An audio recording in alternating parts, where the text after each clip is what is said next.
tema Newton y la revolución científica. Estamos compuestos por Gabriela, Javier y yo, Lorena. Desde el pasado la astronomía se vino estudiando por Nicolás Copérnico, el cual dijo que los movimientos celestes son círculos perfectos. A esto los llamó epiciclos. Luego le siguió Galileo Galilei, que escogió todos los conocimientos de Copérnico y encontró la ley de inercia.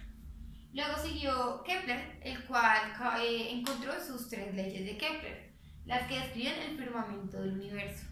Y luego le sigue Newton, que es de quien vamos a hablar en esta exposición.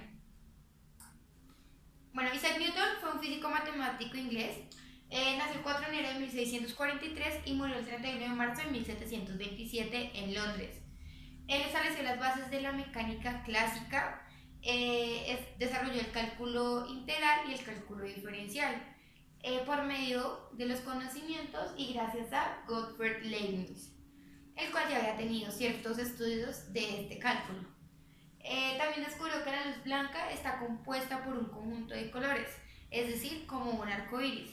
Esto se da por medio de los prismas. Una de sus grandes creaciones fue el telescopio reflector.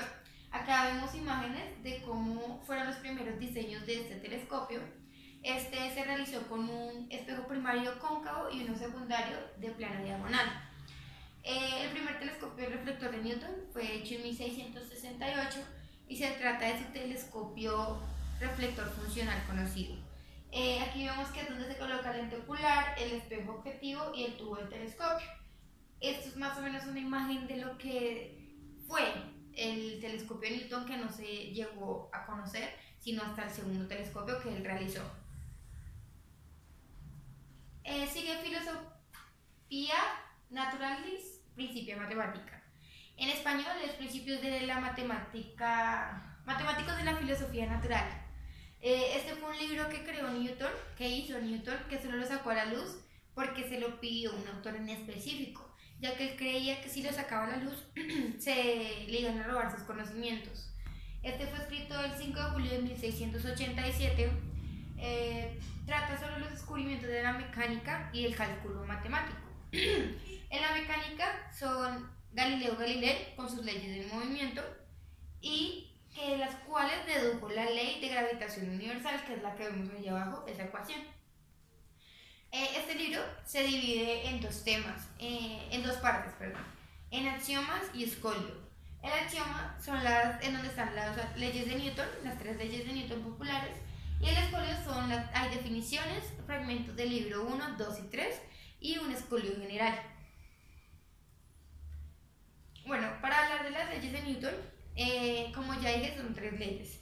La primera es la ley de inercia, que dice: todo cuerpo permanece en su estado de reposo o de movimiento rectilíneo uniforme a menos de que otros cuerpos interactúen sobre él. En esta ley prima más que todo la masa. La ley 2 es la fuerza. La fuerza que actúa sobre un cuerpo es directamente proporcional a su aceleración. Entonces ahí está la ecuación: fuerza igual a masa por aceleración. Luego la ley 3, que es la ley que todos conocemos, que es a toda acción ocurre una reacción. Esta es cuando un cuerpo ejerce una fuerza sobre otro, este ejerce la misma fuerza en sentido contrario hacia él. La ley de gravitación universal, esta es una ley física clásica que describe la interacción gravitatoria entre distintos cuerpos con masa. Esta ley de gravitación universal la encontró Newton un día después de tantos estudios, cuando una manzana cayó de un árbol. Entonces, esta explica por qué las manzanas caen de los árboles y no la luna del cielo. Es por esta ley que existió un viaje a la luna, y esta ley también explica que la gravedad no va proporcional a la masa. Lo que dice esta ley, según la ecuación, en términos de palabras, es: dos cuerpos se atraen con una fuerza directamente proporcional al cuadrado de sus masas e inversamente proporcional al cuadrado de la distancia que las separa. Y está dirigida según la recta que une los cuerpos. A esto se le llama fuerza gravitatoria o fuerza de la gravedad. Como ya lo dijimos, lo anterior en ecuación es F igual a G, M1 y M2 sobre R al cuadrado. Esta es la ecuación de gravitación universal. Decimos que F es un vector fuerza gravitatoria. La fuerza siempre va a ser un vector. Esta siempre va a ser dada en newtons. La G es una constante de gravitación universal que siempre equivale a 6,67 por 10 a la menos 11 newton por metro cuadrado sobre kilogramo al cuadrado. M1 y M2 son masas de cuerpos que interaccionan. Y la R es la distancia que hay entre los dos, o sea, la distancia que separa los dos cuerpos. Bueno, la ley de la gravitación universal y la revolución científica se ven muy relacionadas porque aquí es cuando se termina la revolución científica. Entonces decimos que esta ley dio a entender los fenómenos físicos más importantes en todo el universo, explicando las tres leyes de Kepler, que se tuvo el efecto de unificar el movimiento de los cuerpos celestes con el de los cuerpos terrestres, bajo un mismo sistema, claro está. En sí, la revolución científica inició a finales del Renacimiento, en el siglo XVII, y terminó a inicios de la Ilustración, en el siglo XVIII. Duró prácticamente un siglo esta revolución.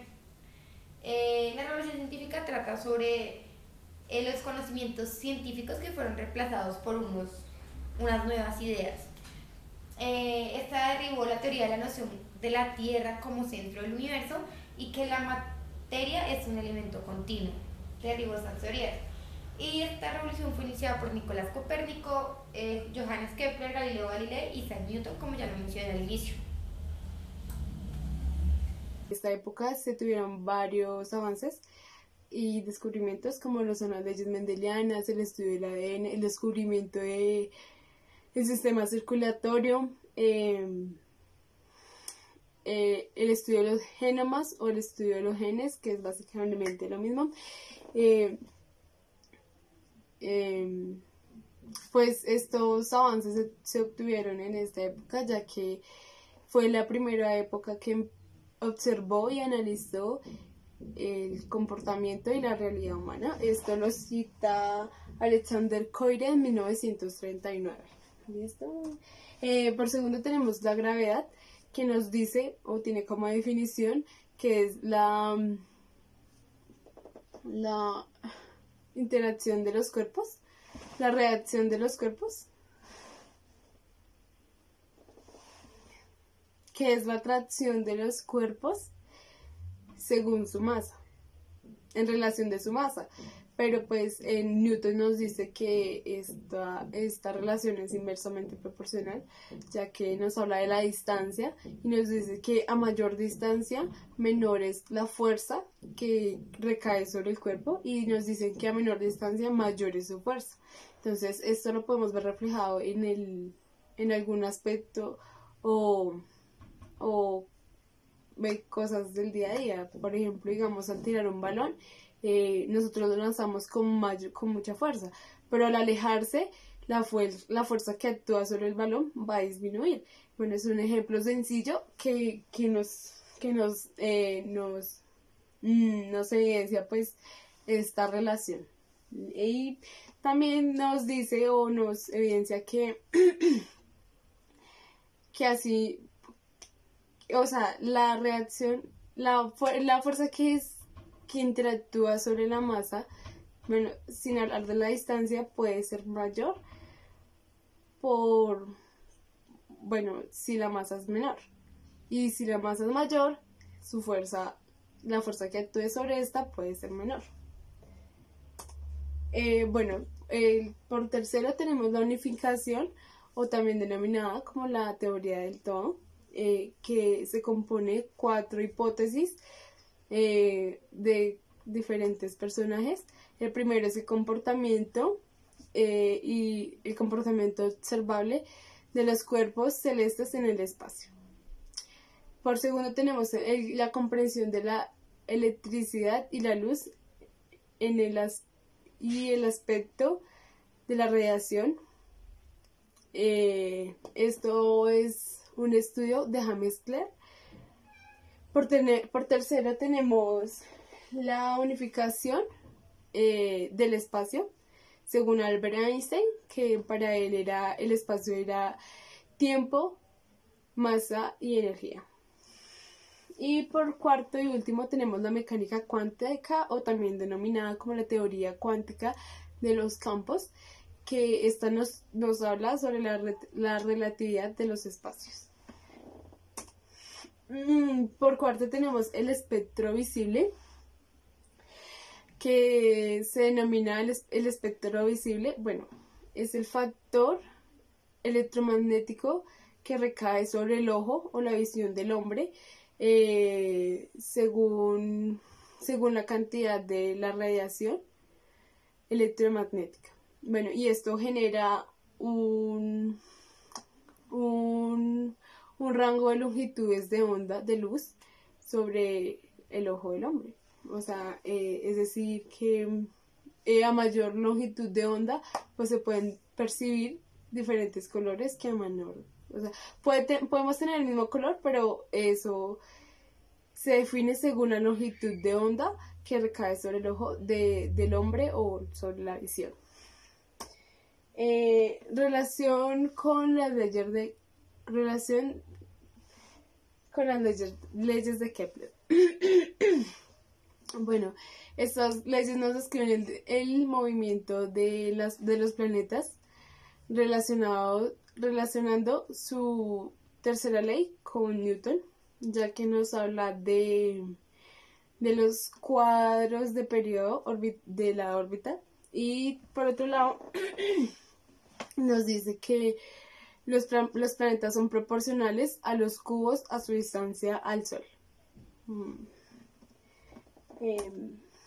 Por otro lado, tenemos la velocidad de la luz, que es descubierta en 1676 por Ole Romer.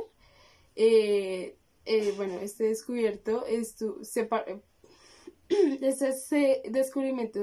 se obtuvo partiendo del intervalo del rango de tiempo entre los eclipses de Júpiter con la Luna. Y pues se evidenció que la distancia era más corta de la Luna al Sol. O sea, de la Luna a la Tierra, es decir, que cada que la Tierra se llegaba o se acercaba al Sol era menor que de Júpiter al Sol o de Júpiter a la Tierra. Entonces, partiendo de esta idea, se obtuvo esta hipótesis. Y por último tenemos la cometa Halley, que es creada por Edmund Halley. Este nos habla de la órbita, la órbita que gira alrededor del Sol cada 75 años en un periodo o intervalo de 74 a 79 años, que alcanza a verse aquí en la Tierra, bueno, según eso, y que cada persona o cada vida humana puede evidenciarlo 2 veces en su vida. Básicamente, ese hombre era astrónomo, matemático y físico inglés. Aportó a Newton, ya que era pues su amigo. El descubrimiento de Urano se da desde 1690 y fue datado en este año en el Atlas de John Flamsteed y fue ubicado como un cometa o como una estrella débil, y fue catalogado como 34 Tauri, la 34ª estrella de la constelación de Tauri. Y desde 1725 muchos científicos y astrónomos lo observaron. Sin embargo, ellos lo describían como un cometa, como una estrella, ya que pues se movía de lugar. En esta época no había el desarrollo suficiente de los telescopios, entonces no podían observar con claridad y con tanta nitidez el movimiento de estos cuerpos. En 1781, William Herschel observó y reportó un cometa,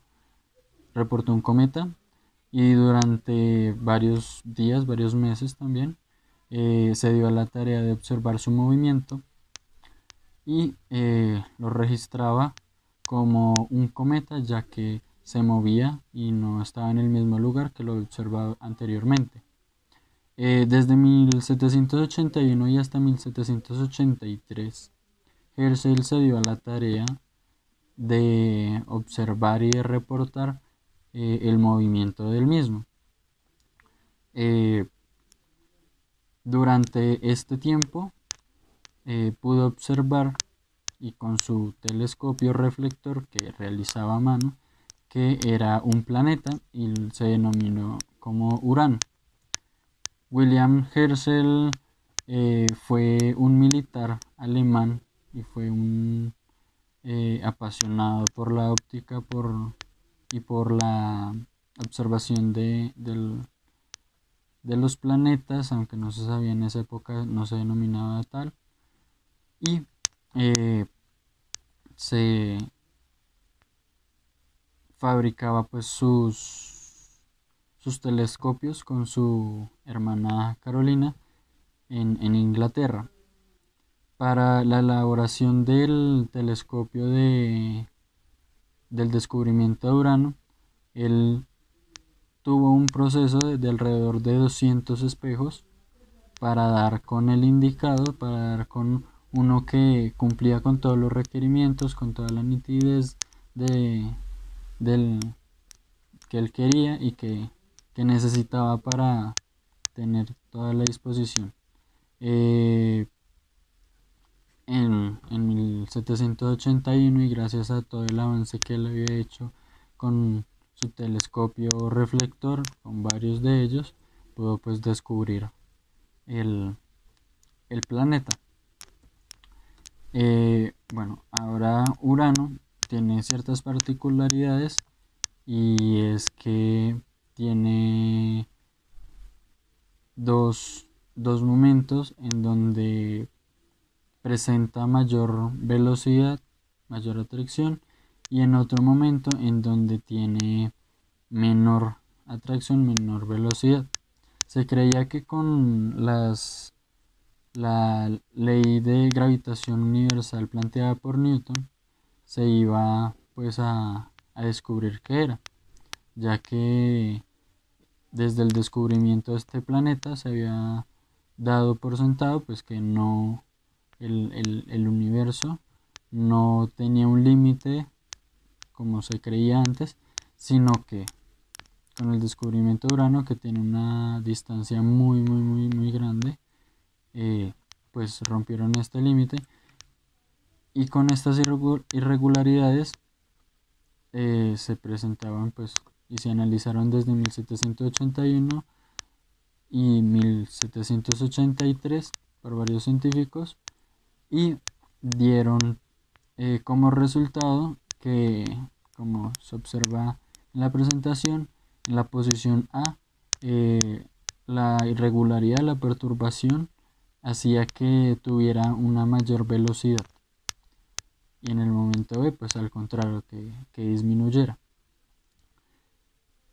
Se fue analizando poco a poco y se llegó pues al descubrimiento de Neptuno, ya que pues anteriormente se había predicho matemáticamente con la ley de gravitación universal newtoniana, y es que en dos puntos en donde se encontraban la rotación de Urano y de Neptuno, ocasionaba que estos cambiaran pues su órbita un poco.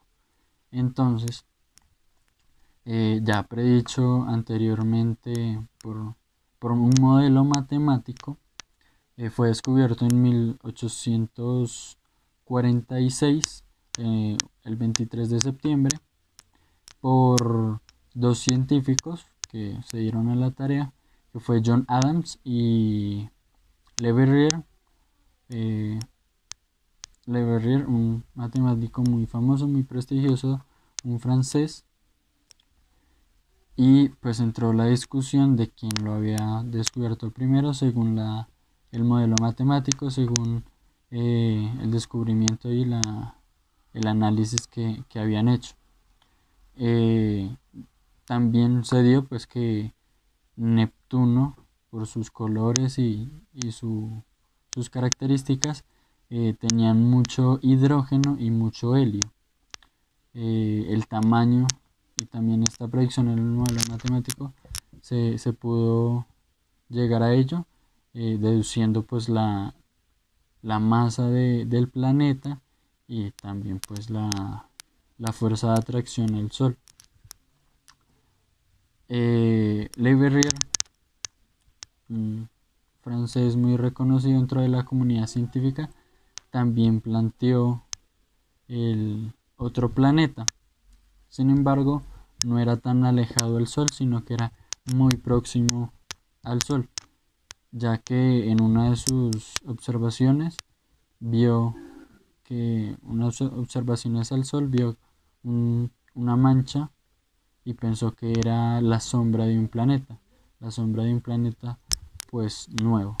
Se dio a la tarea de observar durante un tiempo el recorrido orbital de la misma y pues planteó un modelo matemático y cuando lo iba a descubrir pues lamentablemente falleció. Sin embargo, pues dejó una tarea muy grande a la comunidad científica y pues con su predicción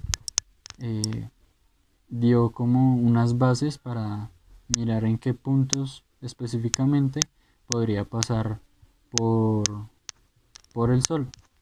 Se dieron a la tarea más tarde y descubrieron pues que no era un planeta, ya que no cumplía con, con el recorrido trazado, y se denominó pues como que era una estrella, que no era un planeta como se creía, y en este entonces pues se dató en muchos libros, en muchos atlas, y pues la comunidad científica de aquel momento lo pudo pues desmentir. Fue una falsa alarma de la existencia de un planeta. Este planeta se llamó el planeta Cero, el planeta Vulcano, y se denominó finalmente como una de las obras de asteroide o pues de algún cuerpo muy similar a este.